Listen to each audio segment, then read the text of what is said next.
How you doing, buddy? Have you got accreditation? Good to go.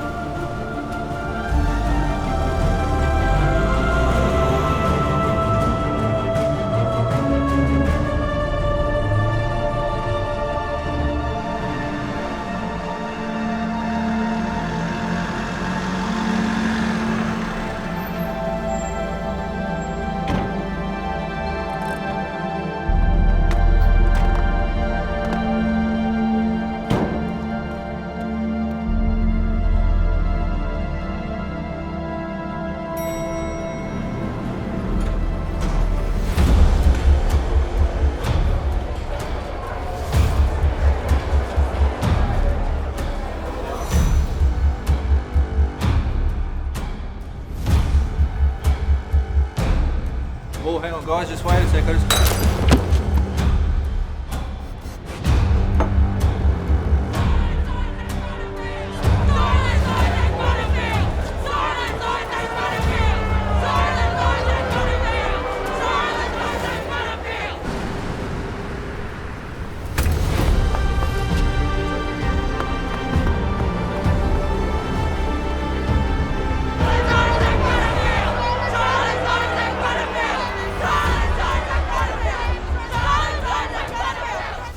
Check his breathing, Fizz. Hey, mate, you all right?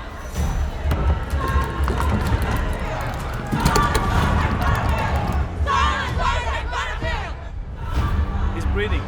They've locked him. Choose a side exit. Just Go this way.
Get him!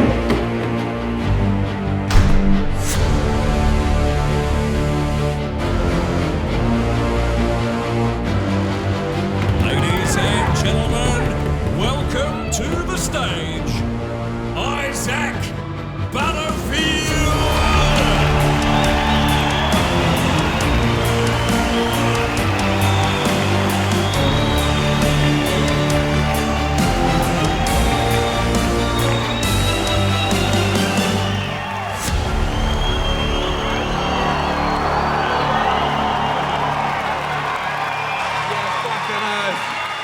G'day, you good motherfuckers, how are ya? Holy shit! Jesus Christ! Hey, one lunatic at a time, shut the fuck up, all right? Holy dooly. I tell you what, there's 2,000 good motherfuckers in this room, but there's always a group of fuckwits, right? There's always a group of fuckwits, and I need to ask that question right now. Where the fuck are the vegans, huh? Where are ya? Huh? You malnourished cunts, where are ya? One there? Mate, there's always... you're gross, disgusting, you make me ill. There's always... who would have thought that 2,000 people could come together right here tonight, all because we hate people? Hatred brings us together, ladies and gentlemen. Oh, shit. But man, I've had vegans at shows, right? I had a vegan at my Melbourne Comedy Festival show. He sat right up the front, and I said this. I said, "Are there any vegans here?" And he put his hand up straight away. He went, "Me." I'm a vegan. I was like, oh. I said, "Mate, you're a vegan. You're at my show, bitch. Do you know who I am?" He said, "I do." And I thought maybe if I came to this show and you got to know me, then perhaps you'd change the way you thought about vegans forever. That's great. That's so, oh, that's silly. That's like a Jew in 1942 just turning up at Auschwitz, right? The end. Anyway, we gassed the cunt and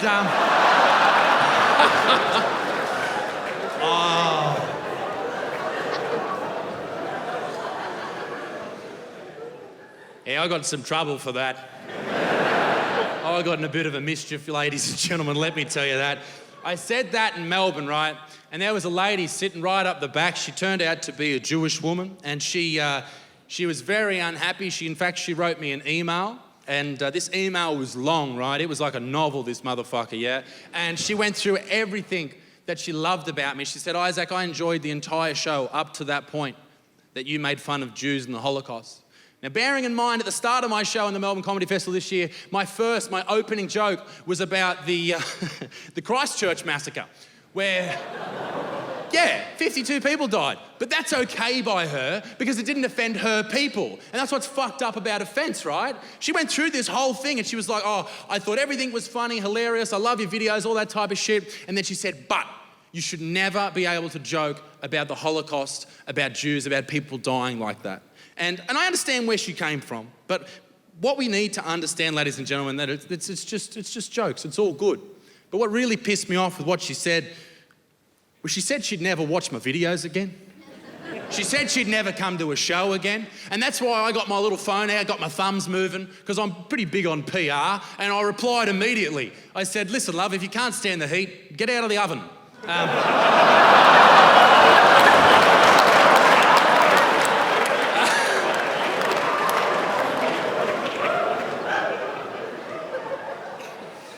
That didn't go down too well, to be brutally honest. That got me in a lot of trouble with the papers here in Australia. You see, there was a crime reporter with the Herald Sun in Melbourne that came out and said how much of a piece of shit I was. Every major newspaper in this country came out against me, all that type of shit. I was even on the front page of the Israel Times. Little old Butts was on the front page of the Israel Times, which is upsetting for me because now my tour of Israel is in jeopardy. But my ticket sales in Palestine are exploding. Oh, yeah, they're just going through the roof. But what do you do with all those great Jew and Holocaust jokes? There's great ones out there. What do you do with them? Do you sweep them up off the floor?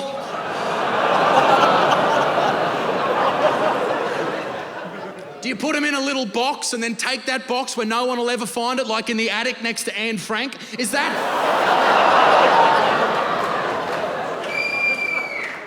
what you do with it? I don't know. As I said, the opening bit in the Melbourne Comedy Festival that she didn't find offensive at all was about the New Zealand massacre. Now, what happened in Christchurch was an Australian extremist stormed a mosque and took 52 innocent Muslims' lives. And it was a full-on moment for, I think, most people in Australia and New Zealand, if not the world. And before I say anything, I should probably ask, is there any Kiwis in the crowd? Gross. Choo-choo, bro, yeah, fucking chili bins and all that shit, fuck off. Cocksuckers. That's the only country I'm okay to say fuck off, we're full to. But here's the thing, you got to be careful with Kiwis. You got to be careful who's around because a lot of Kiwis are big, strong, hairy, muscly, tattooed-looking women. And they are.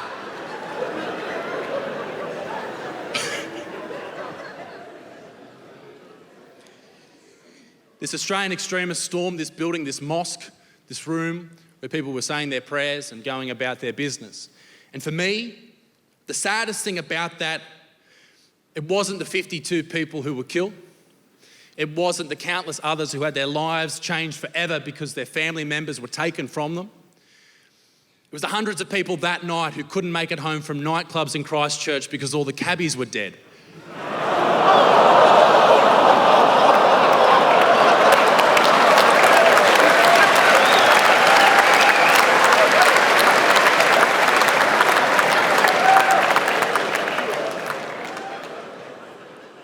Welcome to the show, cockheads. I tell you what though, and he was an Australian extremist. He didn't run in screaming Allahu Akbar, he ran in there screaming, Wardy's the king of spin!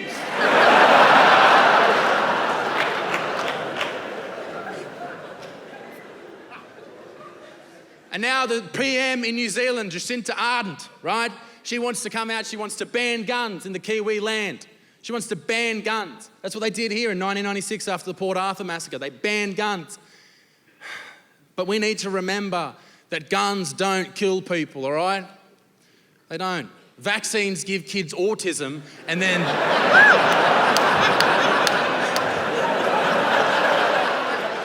they go on to kill people.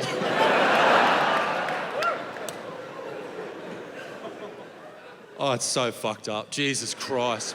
Hey, g'day up the top. How the fuck are you going? You all right? Holy shit. I tell you what, the people who we become as adults is often dictated by the childhood we have. If you grow up in a household where everyone's happy and friendly and loving, you're probably going to be a really nice person, right? If you grow up in a household where everyone's hateful, violence, and there's vitriol behind every corner, you might be a person with a short temper, right? If you grow up in a household where your parents are anti-vaxxers, you die at 8, all right? But you see, I went through something as a child that I think every single person in this room can relate to.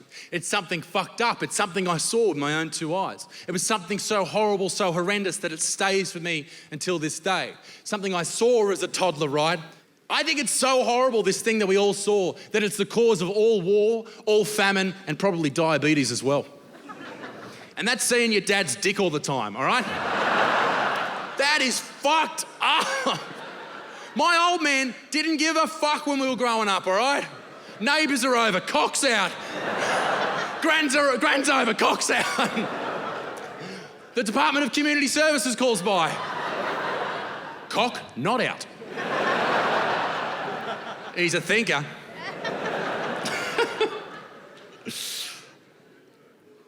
But there's a lot of dudes. Any dads here in the front row here? You're a dad. How old are your kids, mate? 19 and 16. Okay. Now, let me ask you first. Did you ever walk around the nut in front of your kids? All the time. What's your name, mate? Duncan and Emily. Duncan, Emily, what was it like to see your dad's knob all the time? It's fucked up, right?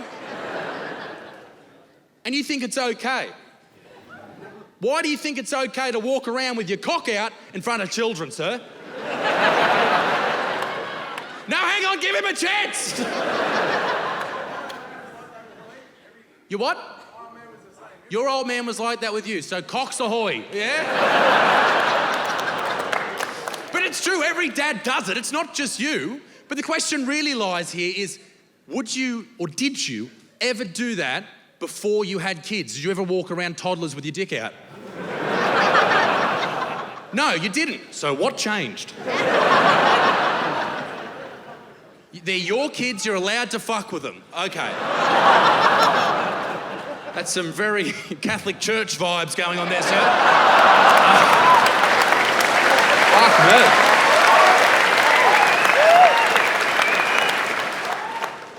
But it's fucked up, and it fucked with my head too. I remember my dad just did it all the time, that it really got to me, to the point where I remember going up to my dad one day, and I went up to him and I went, well, I didn't do that. I said, Daddy, when's my penis gonna grow big and hairy just like yours? And he said, soon, my boy. He said, anyway, how's the ticket sales going for tonight's special? I said, yeah, good.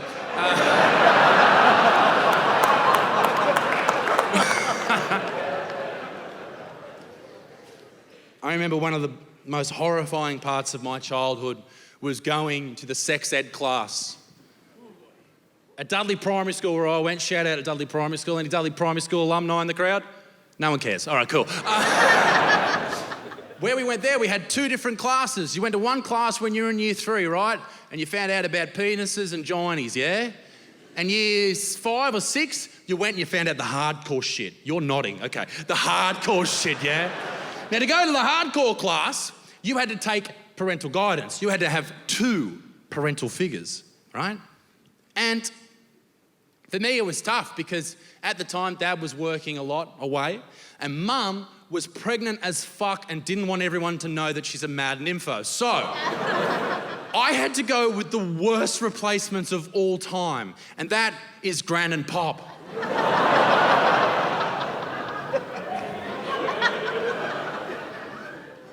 So we walk in, Gran and Pop sit up the front, I sit up the back with the mates because I'm a cool dude, and the principal goes, Mr. Adams, he goes, Isaac Butterfield up the front. We know you're a class clown, mate. You'll never amount to nothing. Ha, suck a dick, cunt. Yeah, fuck it up. Fuck that motherfucker.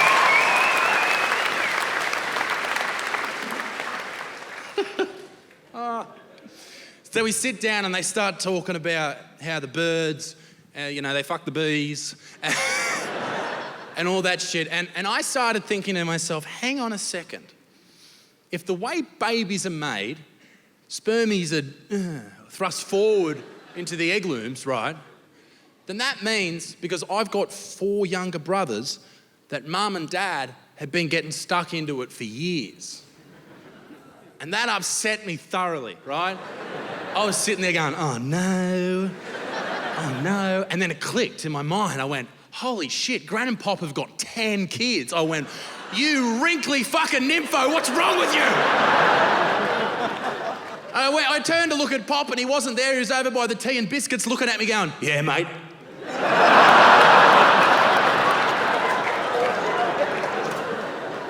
It ruined my life. But once you get to that stage where you start to realise that sometimes when you hear bump in the night, there's something happening in the boudoir down the road, right? I'm sure after, you go to the sex ed classes and you start to hear things happening down the hall. You hear the bed frame hit the gyprock and you're laying in bed going, oh, I hope that's a possum. And then it gets louder and louder and quicker. You go, maybe it's a family of possums. And then it stops. You go, oh, good, the possums are gone. And then the toilet flushes. You're like, that wasn't a fucking possum at all.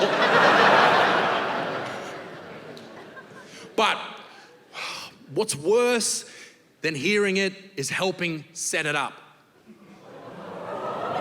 All right? Are you his wife? How hard is it to fuck with kids in the house?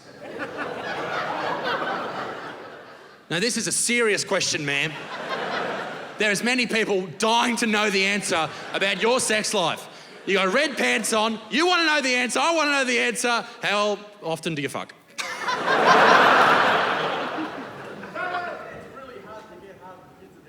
It's hard to get hard with kids in the house all the time. Did someone just yell out bullshit? Bullshit, I can do it, I'm hard now, pussy! The fuck? Oh, shit. But it was similar for my family, right? I was like, I think I must have been 14, 15 years old, and Dad comes running into my room one day and he said, mate, I need you to go to your grandparents' house tonight. I was like, why do you want me to go to Grand's tonight, Dad? I want to stay at home and do what 14, 15-year-old boys do, like their homework and PS2 and shit. He said, you're going. I was like, why? He said, you're going. I said, you need to tell me why or I'm not going. He said, fine. Your mother won't put out with you in the house, all right? Now, obviously, I reacted calmly. I said, take me. He threw me in the car. We went over to Grand's house. I got out of the car and Dad said, have a good night, mate. And just out of common courtesy, I'm a nice guy. I said, you have a good night too, Dad. And he looked deep into my soul and just said, don't worry, mate, I will.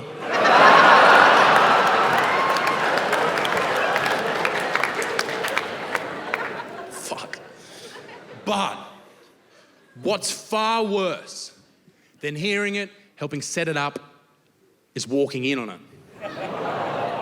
I want to know right now who's walked in on their parents doing the dirty. Right there. Who are you? What's your name, ma'am? Grace. How old are you, Grace? 27. Okay, that's a big check from the lawyers. Now, how old were you when this happened? 10 years old. Wow. Did you ever bring that up with your parents? No. Are you still friends with your parents? You still get along with them? You live at home still. Would you, in front of all these good people, give them a call right now on stage and tell them about it? Ladies and gentlemen, please make way to the stage. It's Grace. Come on. Come on.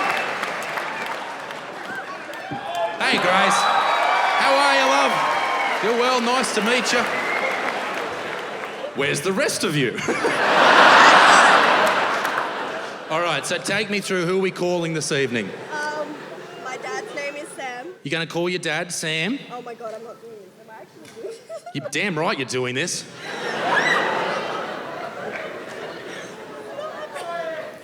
Are you nervous? Yeah. You should be. No, we got nowhere to be. I mean... Oh, a Samsung, gross. All right. All right, so we're going to call Sam. Oh my God. Your Faja. Please don't answer the phone. Please don't answer If he doesn't answer the phone, you've got to leave a voicemail. Can you leave the voice? I'll leave the voicemail. I'm shaking. I'm actually shaking. No, loudspeaker. What are you doing? You're not here. No one's here. Oh my God.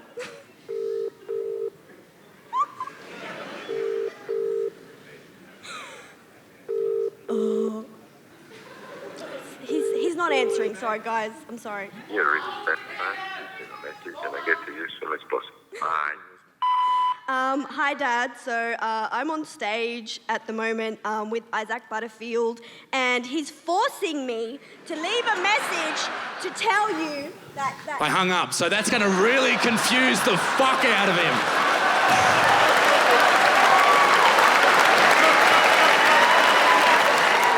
Grace, ladies and gentlemen. Fantastic. Thank you very much.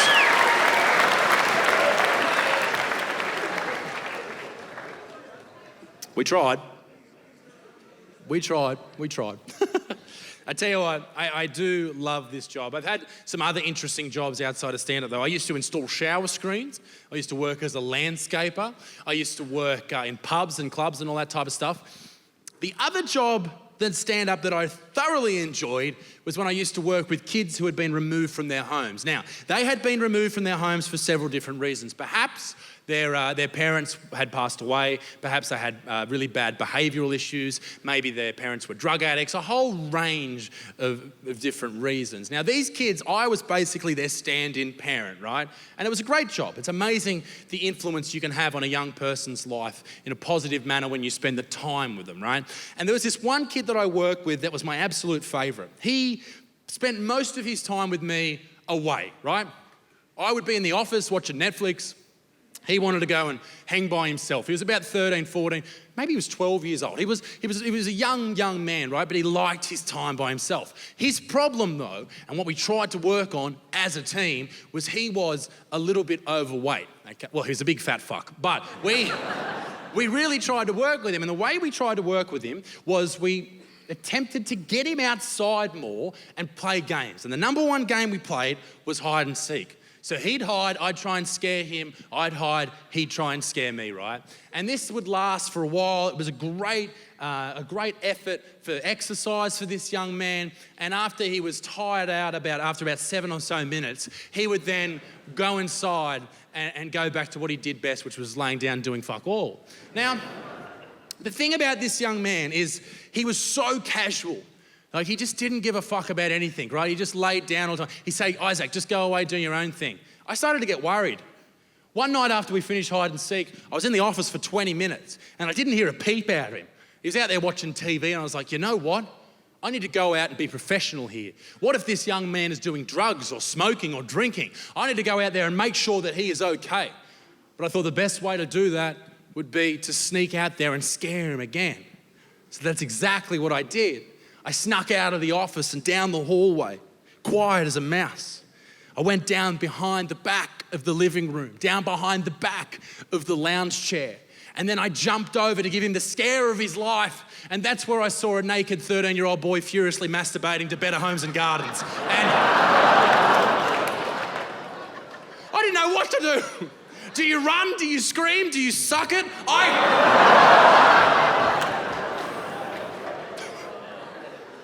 It freaked me out. It gave me fucking PTSD. All I could think about was this tiny 13-year-old boy's dick, and I'm sure that's illegal. I had to get changed. I changed teams. I was on with a different kid. This 6-year-old young boy, cute as a button, but the biggest fuckwit I have ever met in my entire life. You know those kids that you see and you're just like, I want to kill you. I want you dead. There should be late-term abortions. But there should be late-term abortions. I mean, I know everyone's talking about it at the moment, but what happens if something's wrong with your child, like it has a terrible life-threatening disability, or perhaps it hasn't formed correctly, or it's going to grow up and be a cyclist? All these different things. Kill it! But this young dude, the thing that really pissed me off about him, it wasn't the fact that he would always try and stab me with everything in the house. Man, we had to remove everything sharp, right? He tried to get me with knives and forks, and then at one point, sir, he tried to get me with a spoon. Throw rocks at my car, but the number one thing that pissed me off the most, more than anything else, was what he used to say about my mum. When I'd ask him to do something, I'd say, come on, mate, time for dinner. He'd say, Isaac, your mum's a bitch. Come on, mate, time for school, time to get up. Your mum's a bitch, Isaac. Do you want potatoes, mate? Your mum's a bitch, Isaac. And it got to me. It really got to me. Now, I know this young man, 6 years old, didn't know my mum well enough to form an opinion about her, but it really pissed me off to the point where I had to rack my brain and work out what I was going to do about this. And I decided there was only one course of action that made sense. So one quiet night, I went through his case file and found out about his mum.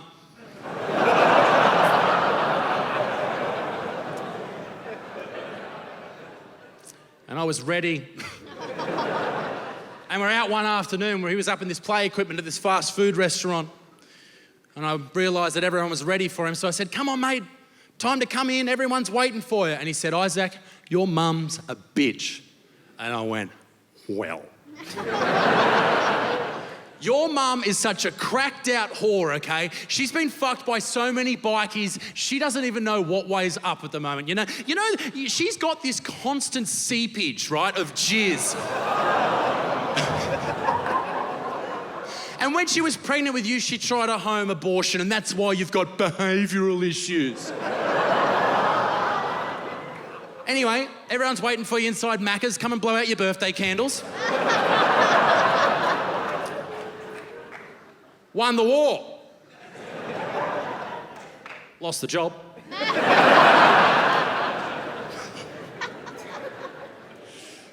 I do love doing stand-up. And the thing is, like, when you tell someone that you're a comedian, it's a very interesting discussion. Because they ask me, what do you do if there's a heckler? Now, I am used to hecklers. I started my stand-up career in Newcastle at pubs with drunk fucking idiots, and then I moved to Sydney with more drunk fucking idiots and everywhere, right? So I'm used to people yelling shit out, and it's usually the same sort of person. But my favourite heckler of all time happened in Broken Hill. Anyone know Broken Hill? It is a desolate shithole, okay? That is where they filmed Mad Max. There's nothing but sand and rusted out cars, okay? And I went there out of the goodness of my own heart. And I did a show, and it was a great show, but there was a young man who flew out to meet me there and to do the show, to watch the show. He flew out from Sydney, right? And he landed probably that afternoon, I would assume. But he probably spent about $300-400 getting one of those shitty little planes out to Broken Hill. And I was absolutely stoked to have him there when I found out that he'd spent that much money just getting there. He's a young 18-year-old guy. His name was Scotty, right? And he sat probably in the third row. Now, in most comedy rooms, you cannot see the third row. The lights are so bright up the top that you can't see past probably maybe the second row's faces. So he was in pitch fucking darkness. Couldn't see a thing. And I walk out and I'm telling jokes, and they're amazing, I'm sure you can imagine. And I go through a few punchlines, and as the laugh often does, it peaks and then it peters out. This is where Scotty hit me with the best heckle of all time. Because it wasn't rude, it wasn't mean, there was nothing horrible about me in that heckle at all. What Scotty said, it was just a sound. He has Tourette's syndrome, okay? Absolute true story. Sitting in the third row, I walk out, tell a joke, it peters, the laughter goes to silence, and all I hear from young Scotty is,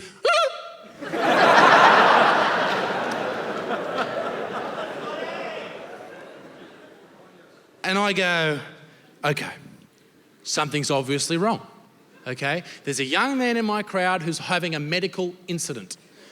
And I need to address this the most appropriate way with a professional attitude as I possibly can. Listen here, cocksucker, what the fuck is wrong with you? He said, I'm sorry, man, I'm only 18, I don't really know, I've never been to a comedy show, I've got Tourette's, I can't help it. I was like, oh my God, he's disabled. Thanks for ruining the show, okay? But it didn't stop there. Every 90 seconds, like clockwork, it was ridiculous. Every time there was a silence, it was crazy. This little prick was getting more laughs than me. And the way his Tourette's works, this was fantastic. The way his Tourette's works was he would do more of the tics. He would have more of the tics when he got excited, okay? So he would laugh, everyone would laugh, and then he'd go, right? And then everybody else would laugh at him, so then he'd do it again, okay? And it formed this weird negative feedback loop. He was sitting there at one point for about 5 minutes going,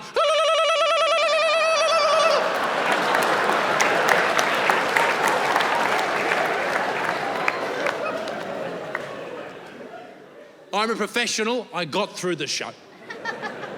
And I spoke to Scotty afterwards, a lovely man. And it's one of those situations where something weird has happened or there's, a bit of, something's gone on and it's a bit awkward and you try and make a bit of a joke to sort of, kill the weirdness in the conversation. And I went up to him and I just said, hey man, great to meet you. I tell you what, with noises like that, your mum must hear when you've got a girl over.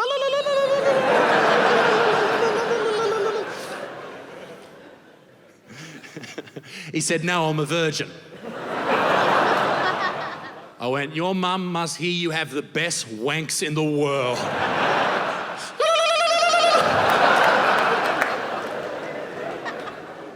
But Scotty was a great dude, and I got to know him quite well. I look forward to meeting him again. And the thing is with Scotty is he actually, he had a new job he was starting the next day. I think it was working as like a drive-through operator at Macca's or something. And so he had to fly back to Sydney quite early, so he was catching the red eye. And I remember just saying to him, mate, an absolute pleasure to meet you and all the very best for the rest of your life. And, he just sort of parted ways. And before he left, his best friend came over to me. And gentlemen in the room, you'll probably know this better than ladies. A man's best mate is often the biggest piece of shit that they know. No one will put more shit on you. No one will treat you poorlier. No one will treat you poorlier, all right? They're horrible people. And this is exactly what Scotty's mate was like. He came straight over to me. He said, Isaac, great to meet you. You're amazing. You're a god. And all that stuff people normally say. And he said, listen, mate, I've got to tell you something about Scotty's disability. And I was like, oh, okay, yeah. He said, mate, the way it sort of works is when Scotty hears something that he knows he's not supposed to say, that's all he can say for 24 hours. And I just said, thank you. Thank you so much. Because my mind works quick, ladies and gentlemen. It started to work. Scotty has Tourette's syndrome. He says things he can't control. He has to fly home in the morning. If I say a word now, he'll have to say it on that flight.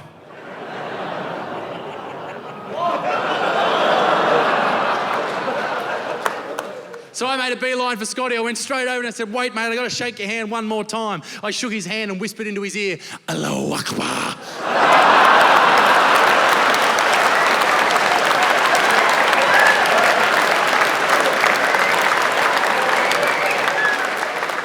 Because that's all I wanted to see on the Channel 7 News the next day was shaky iPhone footage with Scotty just randomly standing up going, Allahu Akbar.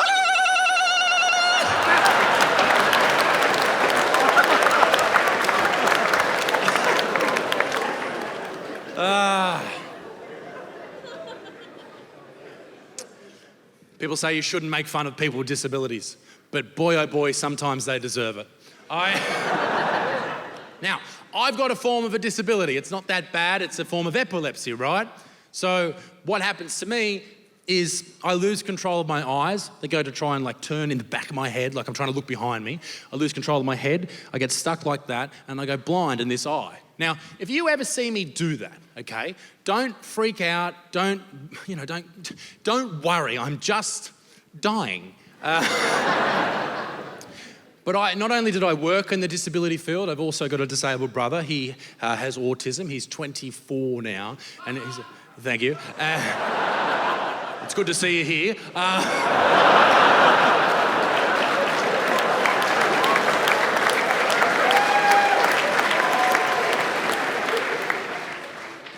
Now, he has it tough in life, but I tell you, there's not a person that I know with a better smile. He's a happy person. He lights up the room when he does smile, and a beautiful human being. But I always have not treated him differently to my other brothers or my family members. I think that's how I would want to be treated, as an equal. If he's being a fuckwit, I'll tell him he's a fuckwit, okay? That's how I operate. Mum and Dad are completely different. When I was, let's say, 21 years old, Mum and Dad walk into my room, right? Still staying at home, and Mum goes, listen, mate. Well, she didn't say it like that. She said, Isaac, it's about time you moved out of home, mate. And I said, listen, bitch, my generation, Mum, we never leave. And then Dad tried to be the he-man, right? And he's like, no, mate, you're getting out of this house. It's time to grow up. It's time to get out into the real world, get a job, and really learn what this life's like. It's time to grow up, all right, mate? Time to grow up. And he kept saying that to me. He kept saying, grow up, grow up, grow up. And it fucking pinged in my head. And I said, listen here, you two, come with me. I took Mum and Dad with me. I said, I need to fucking grow up. I need to grow up. Went straight to my little brother's room. I sprung the door open. I said, I need to grow up. This prick's 18 and he's chewing on Lego, okay?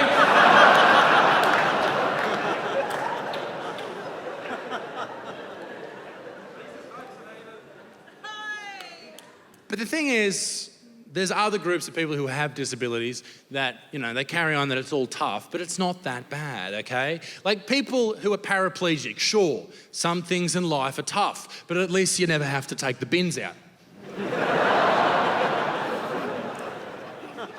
If you're a deaf girl, right? Difficulties you face every day, but if you're in a nightclub and some ugly dude hits on you, all you have to say is, I'm not interested.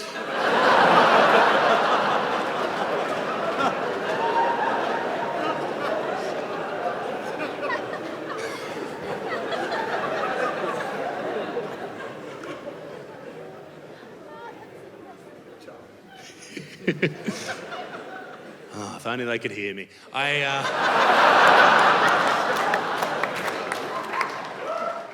But the one group of people that get away with more than any other disabled group is... I'm going to choose to ignore that, sir. Is people with Down syndrome. They're the one group that gets away with more than anyone else, and that's Down syndrome people, right? Now, I know you might go, oh my God, he can't talk about Down syndrome people. Bullshit, all right? People with Down syndrome, a person tomorrow could get up in Parliament and say, we need to bomb Queensland, right? And the people in Parliament see that they're a Down syndrome person and just go, yeah, you're so brave, well said. And I've seen this firsthand too. I picked my mum up, she had a car service, had to drop her home, right? I was driving her home, there was a bus shelter up the road, yeah? At that bus shelter was a couple, right? There was just a couple just standing there. Where's me bloody mic stand? Over here, all right. The couple, let's say, was me. Pretend I'm a man for a moment. Oh, no. And this is a woman, obviously a vegan woman.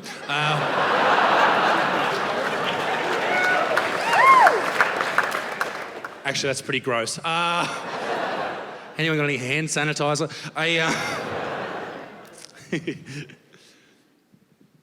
We get closer to this bus stop, and as we get closer, we notice that this couple is starting to do some very untoward things toward each other.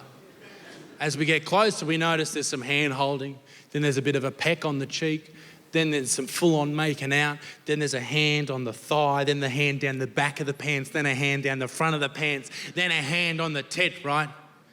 And Mum turns to me at this point, my very religious mother, and says, Isaac, this is what happens when people don't have God in their life, okay? This is the disgusting shit that your generation's up to, all right? This is what happens when you send Tinder dick pics and dick pic Tinder pics and Grindr pics. This is what's wrong with the youth of today, okay? This is what's wrong. And as we drove past, it turns out it was a Down syndrome couple. And in the same breath, Mum turns to me and goes, oh, I love young love, I really do. Disgusting. Listen, ladies and gentlemen, I've got to level with you. I get called a lot of horrible shit, right? I get called racist, sexist, homophobic, transphobic, and they're all true. But the one thing I won't cop is misogynistic, right? The reason I won't cop being called a misogynist is because it basically means that you hate women because they're women. And I think that's so ridiculous that anyone could give a fuck about someone's gender that much.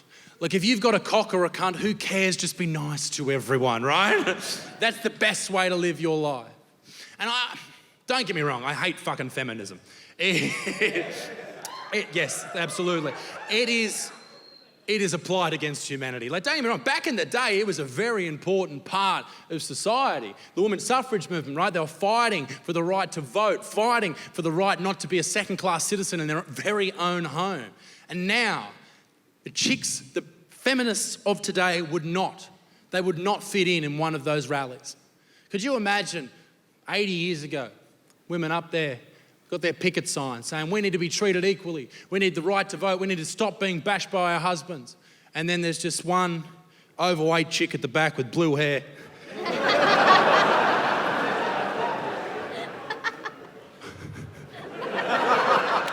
What about the blokes on trains that have their legs a little bit too far apart?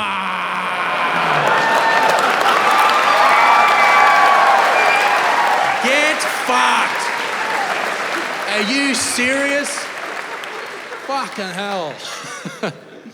Like, I've encountered both types of feminism, the old school feminists and the new school, right? In fact, I had this one lady, she would have been, I don't know, maybe 70 years old school sort of feminist. I opened a door for her, right? She walked through the door, and you'll never guess what she said to me. She said, thanks, right?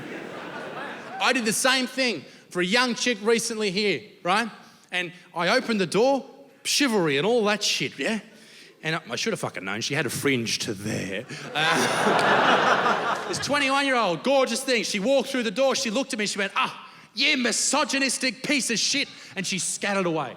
And I was standing there thinking to myself, what have I done?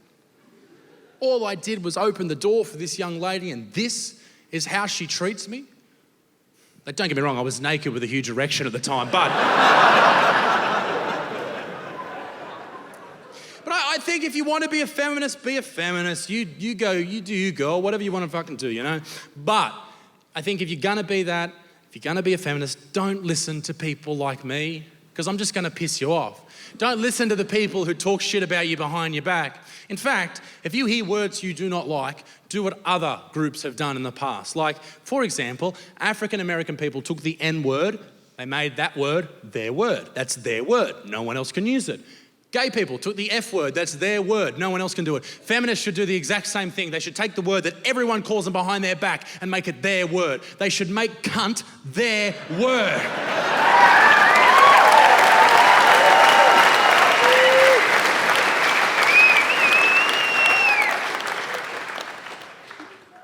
I've also heard that, that apparently in the Western culture we have a problem with rape culture. Now, I have never, and I do not agree for a second that we have a problem with rape culture in this country, because I've never been down the pub on a Friday night with my mates and said, you know what we should do tonight, boys? Get on the rape. But in saying that, I don't play for an NRL club, so who would know? Fuck 'em.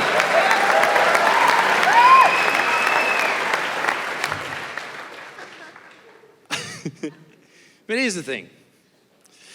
I have experienced rape once in my life. Now, let me finish that sentence or I will go to jail. Bear with me. I dated this girl when I was 18 years old. And she was a very nice young lady, but she was fucking mental, all right? She was absolutely batshit crazy. She would say things in the boudoir during the throes of passion that you would not believe, right? So I've just lost my virginity, okay? And if you're over the age of 18 in this room right now, picture this. So I'm doing some fucking, yeah? That's how I do it, just little half squats.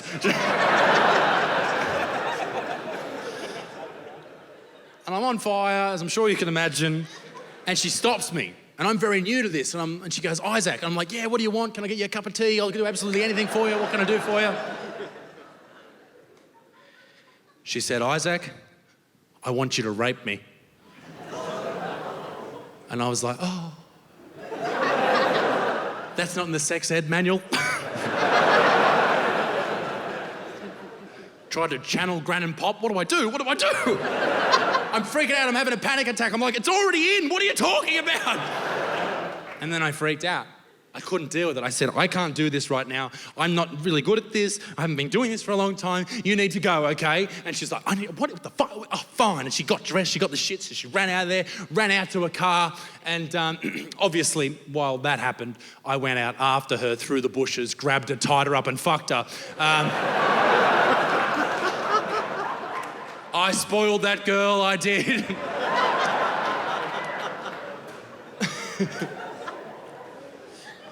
That chick used to say weird things all the time. It was just, she used to do weird things too. Like she used to, okay, and I don't want to offend anyone here, but, well, yeah, fair enough. She used to like being choked during sex.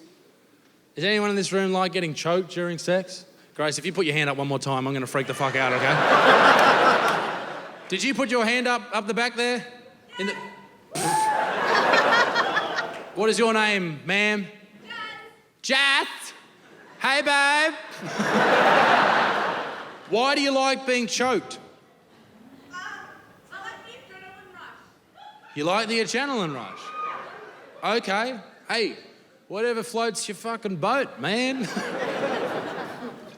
But here's the thing, I didn't believe that was a thing for the longest time. I thought, how can someone get pleasure out of choking? That, like, where else, there's nowhere else in the world that you would get pleasure and choke at the same time. Until I realised that the only other time that happens in your entire life is when you fuck up the ratio of Milo to milk.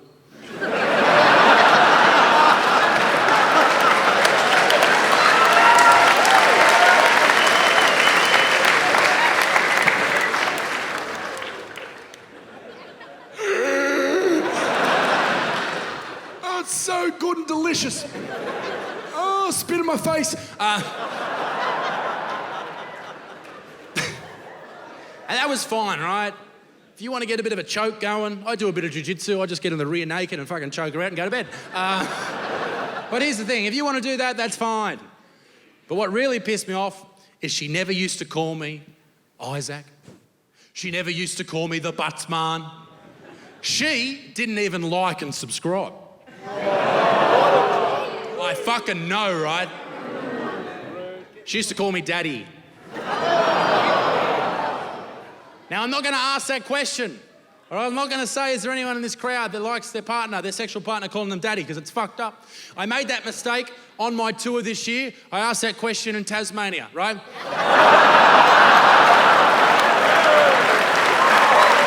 Yeah.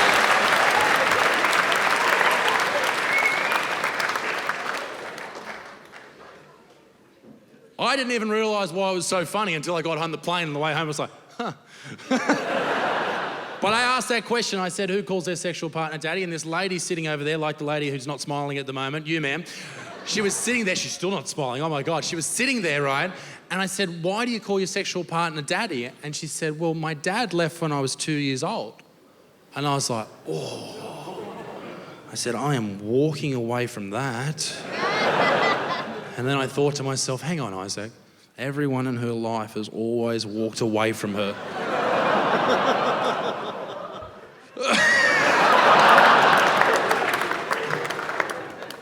I think it's so fucked up that you call your sexual partner daddy. That's fucked up, all right? I think it should be enforced by the law because it's so fucked. You should have to call your dads. You should have to call your sexual partner after your dad's first name. Oh, fuck me, Graham. You know, like...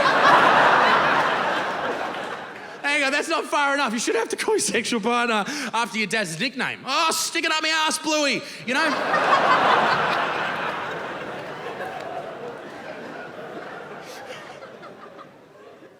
Okay, listen, here's the thing. I have a fucked up mind, okay? And you guys are all here tonight, so you're fucked up as well, all right? Absolutely. You're fucked in the head. You're all fucked.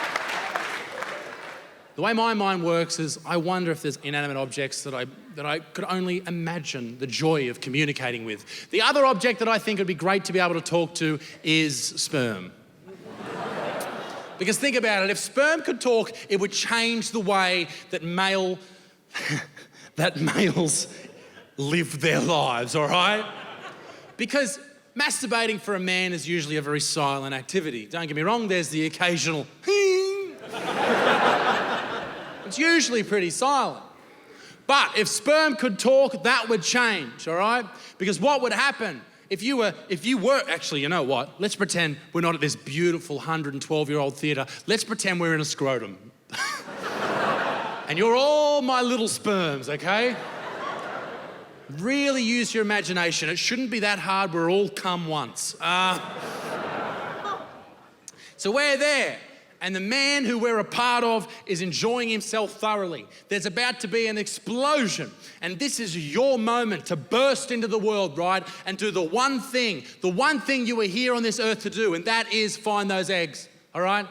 There's thousands of us, all right? We're ready to burst out there, but only one will win. Only one will find that egg. And that means the rest of us will die. That's a scary thing. That's like a war. How do we become motivated enough to jump out there and do our job? How do we get the strength, right? How do we come up with the courage? I'll tell you. You have a leader. I am your leader. And I come out on a little spermy horse.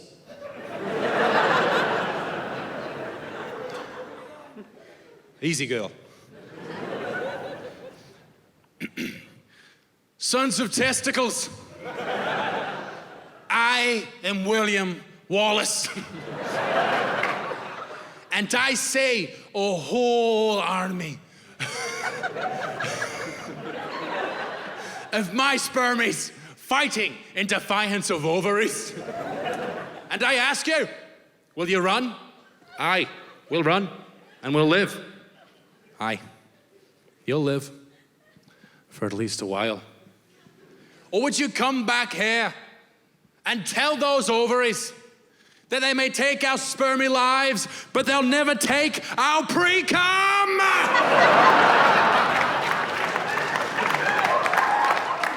And you're all motivated, you're excited, you're chanting, you're cheering, and you fire out of the dick. You're ready, where's the egg, where's the egg, where's the egg? And then boom, straight into a Kleenex, fucking dead.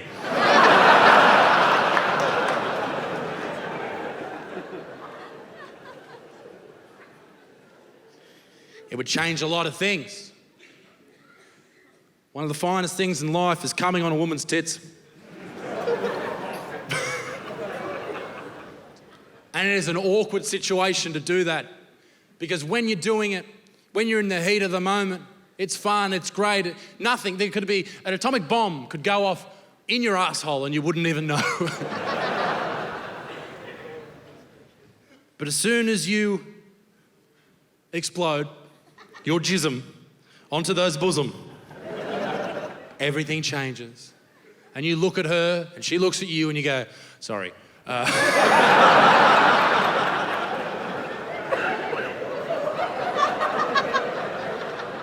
Let me just wipe it down.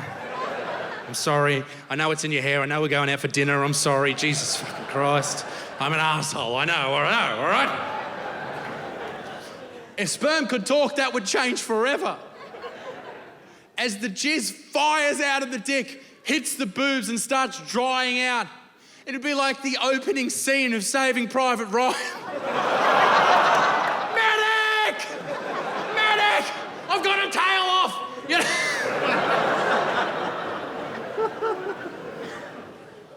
Blowjobs would be ruined. Because ladies, back me up here. As if it isn't bad enough copping that big dick booger. And then you got to walk all the way to the toilet to spit it out because you don't love him.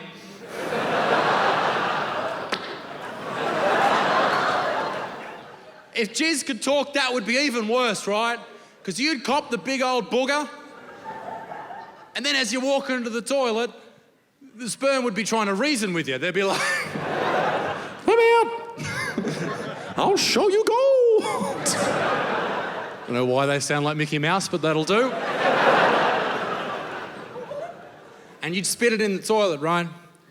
But there'd be one little sperm just hanging off your lip. And you'd look down at that sperm. And you'd see that sperm. And you'd form an emotional attachment with that sperm.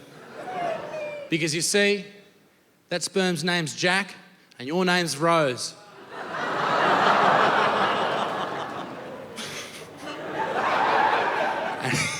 And he's just losing grip. And you say, I'll never let you go, Jack. And he falls into the bowl and it's still spinning. And the last thing that you ever hear from Jack is, I could have been a doctor.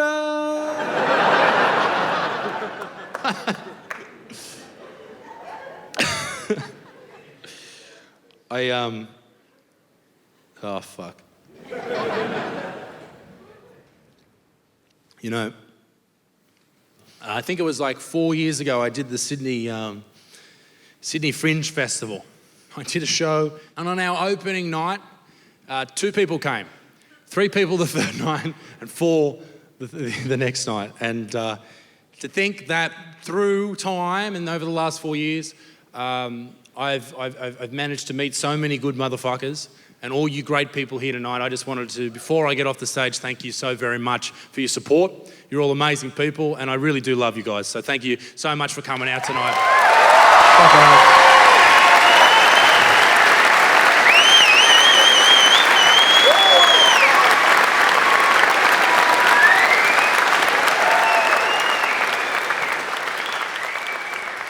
It's amazing how you can create something on the internet and everyone looks down upon you because you're a YouTuber. Hey, suck a dick, fuckhead, all right?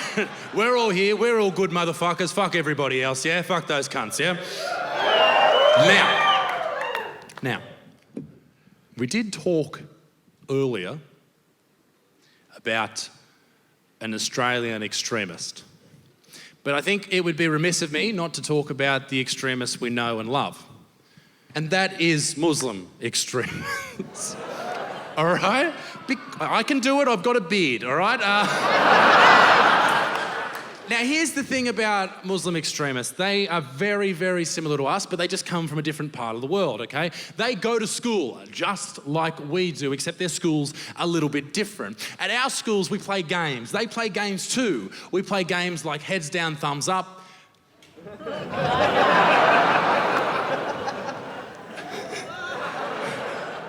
They play thumbs down, heads off.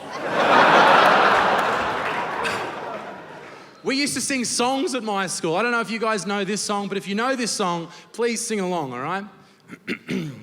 Hey, baby. I wanna know if you be my girl. Great song, absolute classic. They sing that exact same song, it's just a little bit different over there, okay? It's, how's it go? I should have written it down. Oh. Allahu Akbar. I wanna blow up some infidels.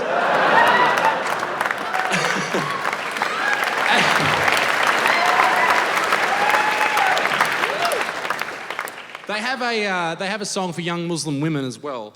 And the reason that it's written, it's helped young Muslim women assimilate into Western culture. And thankfully, it's written to a great song. It's written to the Barbie Girl theme song. How does it go? Oh, that's right. I'm a Muslim girl in the Western world. Plastic explosives. They're fantastic. You can't see my hair. Hijabs everywhere. Airport examination because of Middle Eastern persuasion. Yeah.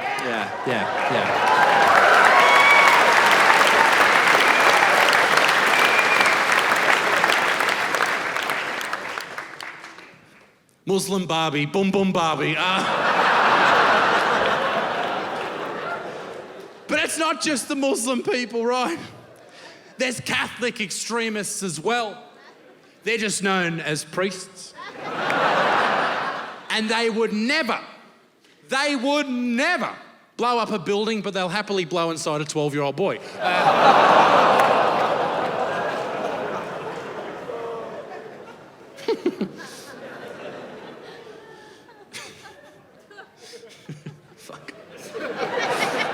Everyone's like, no, you can't talk about priests like that. It's not all of them. It's most of them. They're the biggest organisation in the world, and they're always pedophiles, all right? There's no other organisation that even comes close to it, all right? Not even one. Like, there's never been a royal commission into Jim's mowing. Never happened. So I think fuck them. Right? Fuck those cunts, all right? We should talk shit about the things that they believe in, all the beautiful things they believe in. I think we should talk shit about someone that never gets shit talking about them. Mary. Jesus' mum. Who, by the way, huge slut, all right? Mary's a whore, ladies and gentlemen, an absolute whore, all right?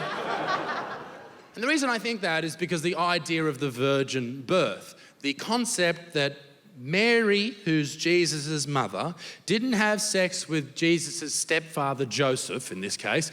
She became pregnant because God used magic.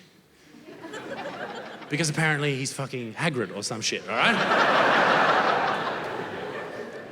In the Bible, it says exactly this. Well, not exactly this, I'm paraphrasing, but you know what I'm saying. So Mary's sitting at home. And Joseph knocks on the door for some reason, walks in and says, hey, Mary. He's a bit of a soy boy, did I mention that? Mary, I've noticed you've been, we haven't had sex and you're 9 months pregnant. What's going on there? And Mary says, you fucking just come home from work, mate, and you pull this shit on me. That's fucking bullshit, all right? I've been here all day busting my ass, cleaning the soot and the shit off the fucking floor with this fucking broom. It doesn't even have a fucking handle, you cocksucker, all right? Fucking bullshit. You're a little, I'll tell you, you are fucking one little...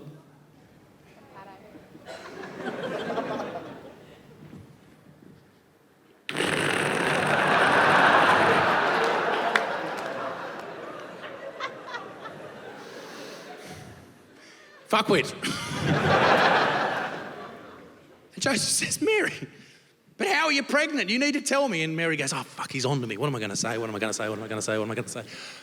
Oh, you know God. Yeah. Well, he came down in here and he made me pregnant. You had sex with God, Mary? We are together. What are you doing? No, you fucking idiot. He used magic.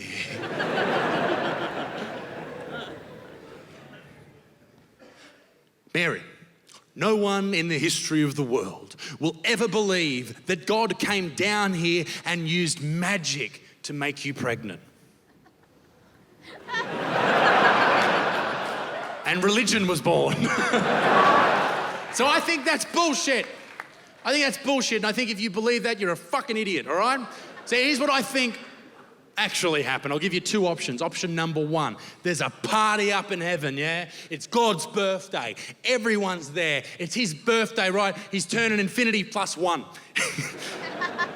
Everyone's there who's anyone 2,000 years ago. So Dinosaurs are there, all right? God's snorting coke off a T-Rex's tits. Just...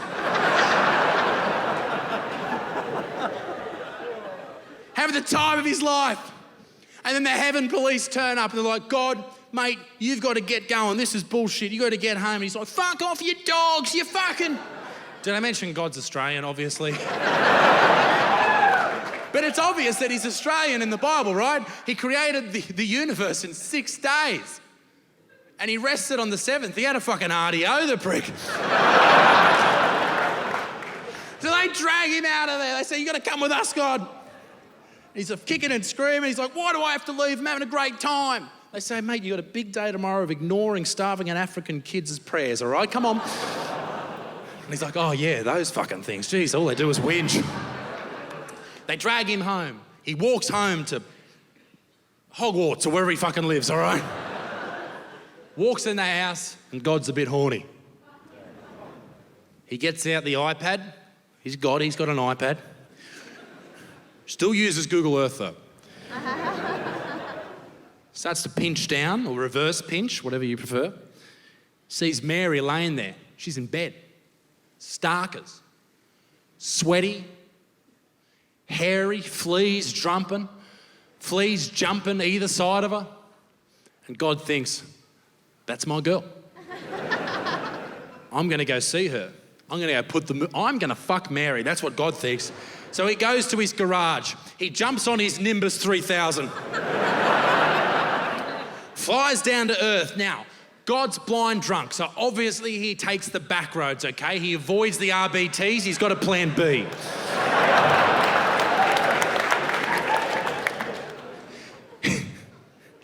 He arrives at Mary's house. He knocks on the door. Mary opens the door and goes, oh, God. And God goes, yeah, baby, it's me. And Mary says, what can I do for you, God? And God goes, listen, you look like you're panicking. First of all, please take a sip of this and have a sit down. Mary has a sip, she sits down, and God says, listen, Mary, I've come here to give you my seed. By the way, great pickup line for when you're 18. Works every time. And Mary says, God, thank you. I appreciate it. But what you must know is Joseph is my man. If he can't do it, no one can. Thank you. And God goes, no, that's fair. You're a faithful woman. Good on you. Now, God leaves at this point, but God knows that Mary was going to say that. He's all-knowing, right? And that's why he didn't just ask that question willy-nilly. He prepped her for it with the little glass of water with a few little heavenly sprinkles in that water. Mary took a sip and magic. Am I suggesting that God date raped Mary? Yes, that's exactly. That prick's on the same level as Bill Cosby at the moment, all right?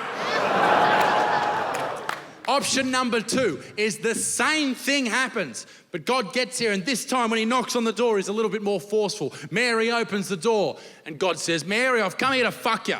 And Mary's a bit of an info. She's like, no worries, big fella, come in. Mary goes to shut the door behind God, but she can't shut it because there is a foot in the door jamb. Mary says to God, God, there's a foot in the door jamb. And God says, Mary, don't worry about that. I brought the boys. And then every other god imaginable walks through that door. The Muslim gods, the Egyptian gods, every single god you can think of walks through, and there ensues the first ever bukkake party. God's fucking Mary from behind. Vishnu's fucking her in the mouth. And the Buddha's over here filming it, and hiding up in the corner is little Scotty from Broken Hill having the wank of his life. Hey, Sydney, thank you so much. You guys are amazing. Be a good motherfucker. Peace in the Middle East. Be Dick Sticks. I'll see you all next year, yeah? Good on you.